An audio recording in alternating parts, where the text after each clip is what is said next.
మన భద్రాసి పోయిందట. ఎప్పుడైతే భద్రాసి పోయిందో భద్రాసిన గుడ్డలోంచి ముగ్గురు మహానుభావులు జన్మలవుతున్నారు. ఎప్పుడైతే ముగ్గురు మహానుభావులు జన్మవుతున్నారు ఆయన ఈ ముగ్గురు పావుల్ని కూడా ఈ జగన్మాత దేవుడు ఏం చేస్తున్నా నిమ్మ చెట్టుగా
పాలకొల్లు గ్రామ ప్రస్తులు చాలా నూకాలమ్మగా మహాకలి పశ్చిమ గోదావరి జిల్లా నుంచి వచ్చింది. ఆయన యోగశ్రేయం ఉంటుంది. అలాగే మహానుభావులు 200 రూపాయలు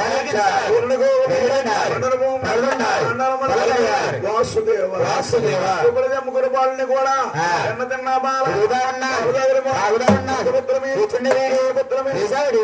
ఇంతా కూడా 12,000 పాయింపులు వచ్చినాయి. జగన్మాత ముగ్గురు బాణం తీసి పేరు నామలు పెడుతుంది. పెద్ద కుమారు ఇస్తుందండి బాబు ఈ భూలోకములు ఈ పేరు బ్రహ్మదేవుడు అంటారు. బాబు పెద్ద కుమారా నీ పేరేంటైనా?